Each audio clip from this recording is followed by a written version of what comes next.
Hi everyone, this is Coach Noah from West Hills Rack and Fitness Club, and today we're going to go over ways to practice on the wall.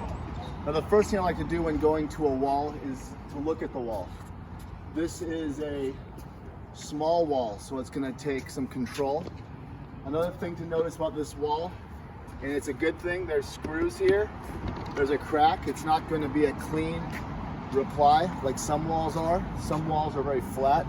It's going to come back the same every time. That's a good thing because when you play people, they're not going to hit the ball the same way every time. It's not going to be completely predictable. First thing you want to do when you go on the wall is to make sure you're not overhitting. Most people, when they go on the wall, they take a big swing, they hit at the wall, and the ball comes back at them before they have time to react. So the first thing you want to do, especially if you're not used to hitting on a wall, is start off slow and start with short strokes. The ball's going to come back just about the pace you're hitting to it. You want to keep the strokes nice and short. As you can see too, there's this convenient white line here, which is telling you how high the net is. As you can see, I'm missing in the net there a little bit. So generally when you play, you're not trying to skim the net. So I'm going to try to keep my ball a couple feet over the net. Now, as I go back here, I'm going to try to lengthen my strokes. That starts to get a little bit challenging. I'm going to try to lengthen my strokes without speeding up the ball so that I have time. When I lengthen my strokes, I don't want to shorten them. I don't want to start swinging like this because I don't have time.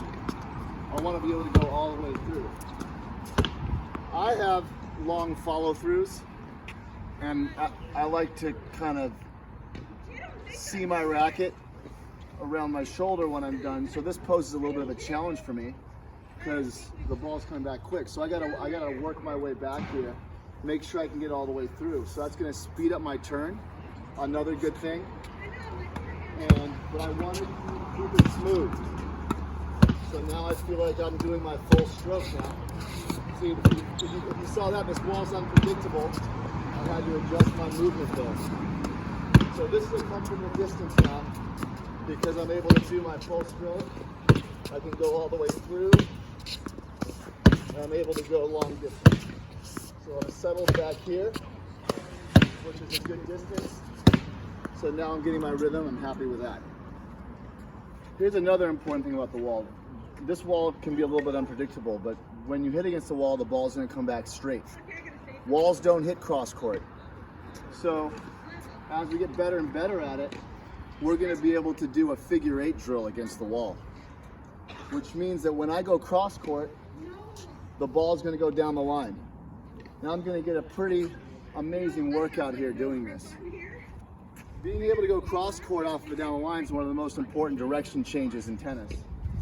So I'm going to probably get a little bit winded here. I'm going to see if I can do 10 in a row. Cross court. Cross court. Look how much I'm running here. Oh, unpredictable.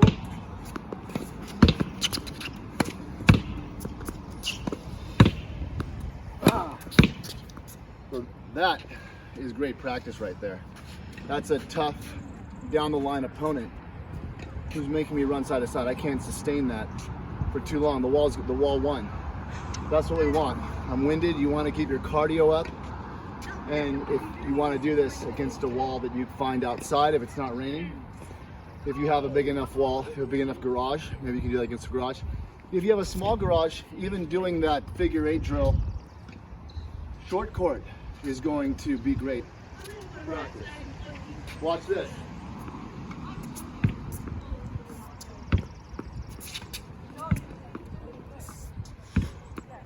So if I keep doing that for a long time, again, I'm going to be winded. Even probably the hardest one is doing volleys.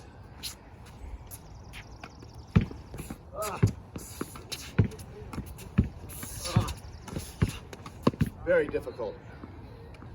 I'm having to cross over step for all those volleys right there.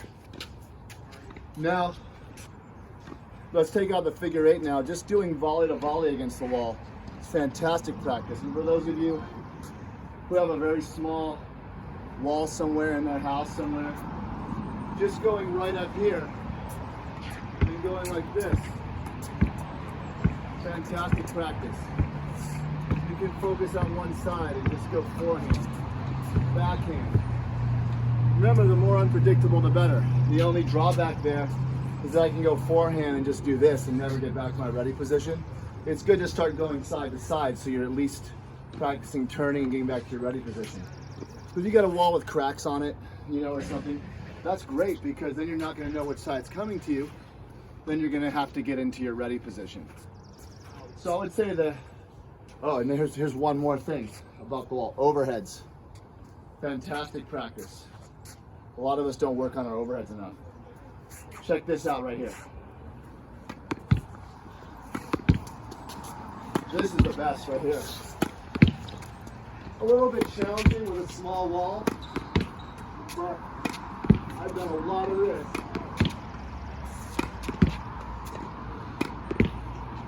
That's very good practice right there. I've done that before tournaments a lot just to get my overhead warmed up.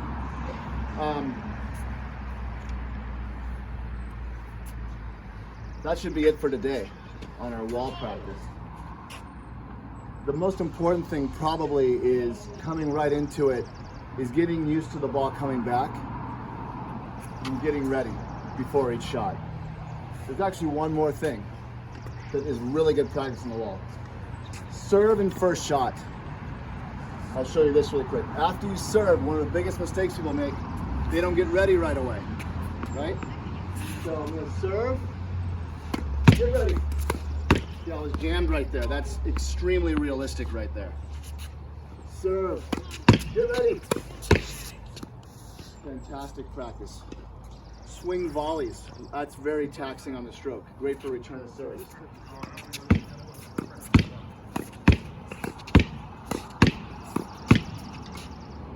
That's great for returning serve right there. I have very little time for the backswing, but I'm still following through and getting through. That's a lot for playing on the wall. To sum it up, the wall is a fantastic practice partner. I personally like it way more than a ball machine because you have to learn to rally. You have to learn how to prepare, get ready for the next shot.